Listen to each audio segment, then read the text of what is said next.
is just not letting your opponent be able to run freely at the ball. So when a tag is constantly blocking off your run, not letting you get a clear path to the ball, that sort of thing can prevent you from getting your flow in the game.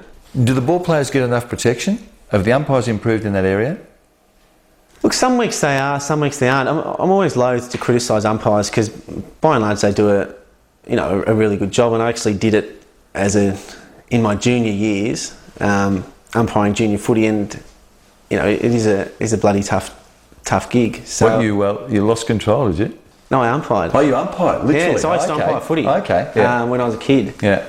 So I have a certain level of appreciation of what they go through. I'd have the crazed parents on the sideline screaming out at me, and. So what age were you then? I was reasonably old, like 16, 17. Why were you doing that? You were just to get some cash. I'll get some cash, yeah. Yeah, so it was Sunday afternoon, maybe about 15, 16. So I'd play on the Saturday, and then on the Sunday I'd umpire under 11s and under 12s, sort of thing. Robert Walls did a story recently in the paper about Judd's duds and showed you carting the Carlton players around with your shoulders bandaged.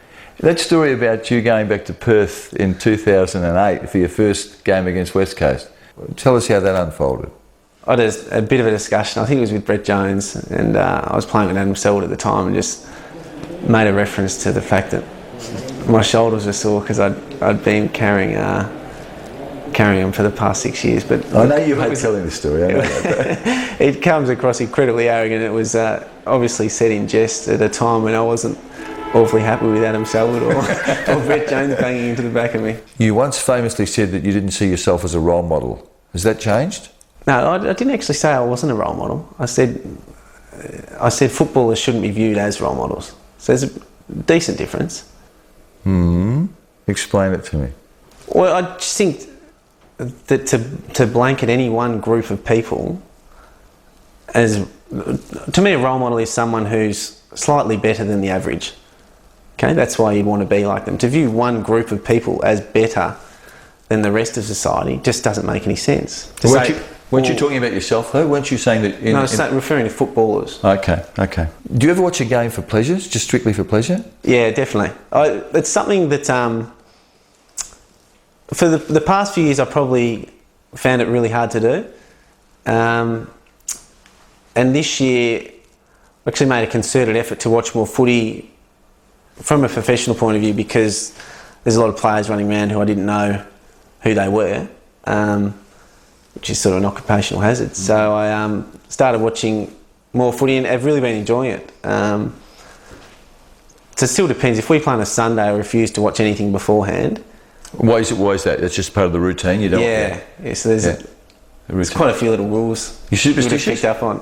Well, I say I'm not superstitious, but then I won't read the Fin Review on match day. I won't watch games of footy before I've played. I eat the same thing before every game. So, I mean, there's reasons behind I'm doing it. I don't tie one shoe up before the other. The reason is I don't want to be thinking about footy before I've played, because there's been instances in the past where you run out there and I've felt like I've played the game in my head before it's happened. So there's some sort of logic behind the superstition. Tell us about your relationship with Dick Pratt. Yeah, look, I guess Dick was at the first meeting I ever went to at Carlton, or it was actually at Sheahan with Swanee and Rats and the like. And he took an interest in me, like he does with a lot of the Carlton players. But look, he was an incredibly intelligent person, huge business experience, and he was, particularly when I knew him, he was probably at the age of he was really ready to give a lot of that knowledge over to other people. I guess he realised he wasn't going to be around forever, and he had so much knowledge in his brain that he was pretty eager to share that. So, I had a bit to do with him, obviously, through my involvement with Vizzy. Picked up quite a bit from him. Was he instrumental in you going to Carlton? Look, he's instrumental in getting Greg Swan to Carlton. And if Swanee wasn't at Carlton, I don't know if I would be there. I probably still would, but it would have been a harder decision again. So in that sense, he was incredibly important. Can you explain your Vizzy ambassadorial role? The environment's something I've had a really keen interest in, probably from my pretty early days at West Coast. and obviously Vizzy are in the business of recycling, and it's a pretty heavy part of their business as well. So it was a logical fit, and obviously Dick's passed, but that that work I do with Vizzy is still continuing. There's a level of cynicism out there about this arrangement. And look, you can't help that. It probably makes for good, makes good reading, I guess. But when I was at West Coast, I was sponsored by Medibank Private, who are a club sponsor. I was sponsored by Puma, who are also a club sponsor. So it's probably not as I